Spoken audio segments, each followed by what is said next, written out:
What's up, guys? Today we're doing a video on multiplying and dividing complex numbers.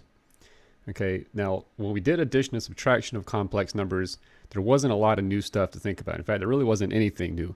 As long as you can treat that I like an x, you just combine the like terms, it was no big deal.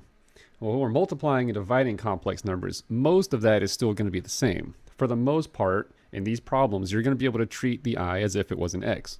The difference is that you have to remember we never leave I as some power other than 1. So we always need to simplify those powers of I, and that leads to extra steps that we wouldn't always have to do if we were dealing with regular polynomials. Okay, so the first example, if that I were an x, what would you do? You'd probably distribute, right? You would say 2i times 3 and 2i times 4i. And that's what we're going to do here, at least at first. So 2i times 3, that's going to be 6i. And then 2i times 4i is 8i squared. Now again, if that I were an x, we'd be done. But unfortunately, we don't leave a power of I other than 1. The 6i over here is fine. We're okay with that. We're not okay with this I squared. What is I squared actually? Remember that I squared is really negative 1. Okay? So that means this term is actually 8 times negative 1, which means it's actually negative 8. Okay? A trick I like to remember is that when I cancel out an I squared, I just cancel it out and change the sign of that term. Because that's what a negative 1 does, right? When you multiply by negative 1, you just change the sign. So this actually just becomes a negative 8. So I'm going to rewrite it because I like to put the real number first. I'm going to say negative 8 plus 6i.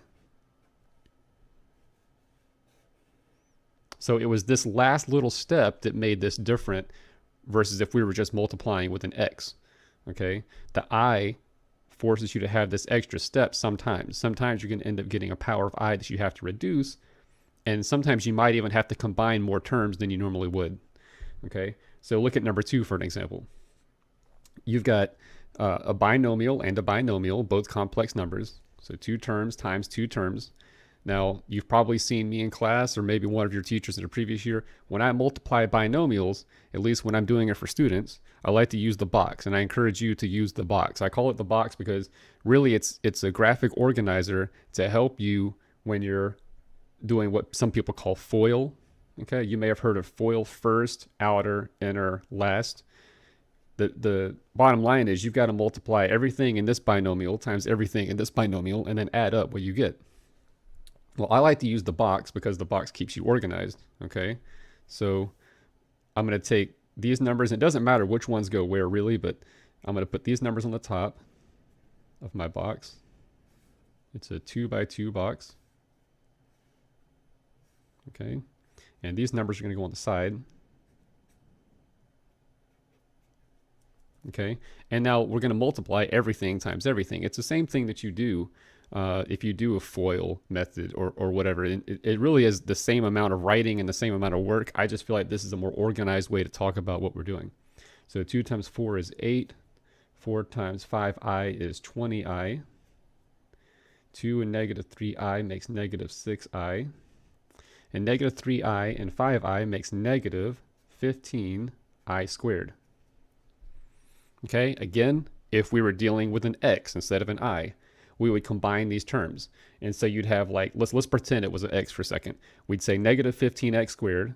We'd combine those together and say 14x, and then we'd say 8 at the end.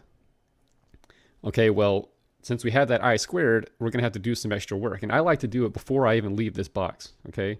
I squared is actually negative 1, so we're going to change this to a positive 15.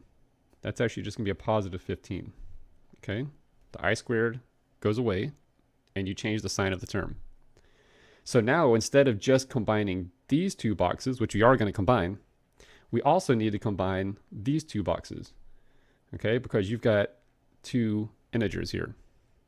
8 plus 15 is 23. And these 2 combine to make 14i.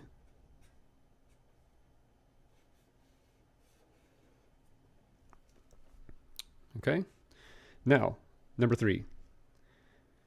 It looks like a division problem, and I guess it is a division problem, but we're not always going to be able to fully divide this problem out. What we're really looking for here is to simplify. We want to simplify this.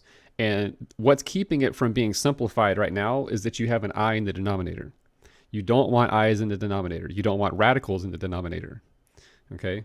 So to get rid of that I, we need to use something called the conjugate. Okay? Or the complex conjugate. And I'm going to write this out. Complex conjugate. Complex conjugates are like this. If you've got A plus BI, then its conjugate would be A minus BI. And the nice thing about complex conjugates is when you multiply these together, you always get the same thing. And I would encourage you to actually use this A and B, go do the box and see what you get. But when you do it, you're going to get A squared plus B squared. Notice that there is no more I. The I has gone away. And that's why we use conjugates, okay? So remember, my goal here was to get the I out of the denominator. I don't want an I in the denominator. So if I want to get rid of it, I need to multiply 4 plus 5i by 4 minus 5i. And if I do this, there will not be an I in the denominator. Now remember, we're just simplifying. So I can't just go multiplying the denominator by 4 minus 5i for no reason, unless I also do it to the numerator. If I multiply the top and bottom by the same thing, then that means I'm really just multiplying by 1, right?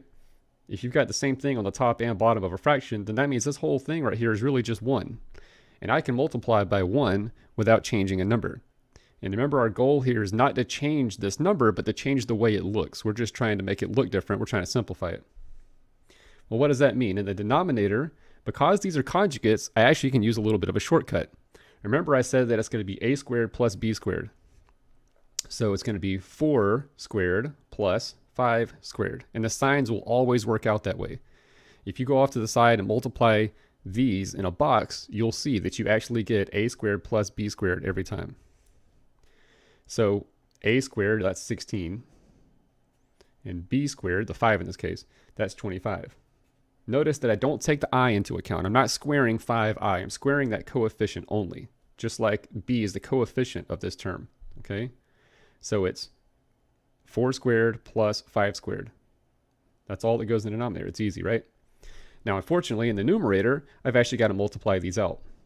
So maybe I'll come over here, and we're going to do the box, okay? Just like we did the last problem. 2 and 3i.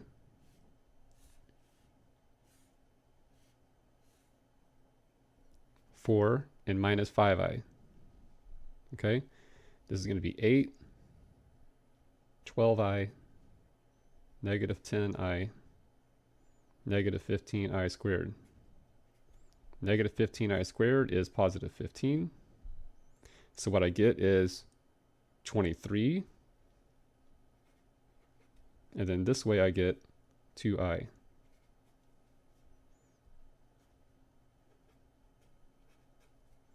All right, now I just need to go ahead and add these together. Okay, and so that's going to be 41. So 23 plus 2i over 41. Now I need to check, okay, this is a step that you're going to need to look at each time. Can I reduce this fraction at all?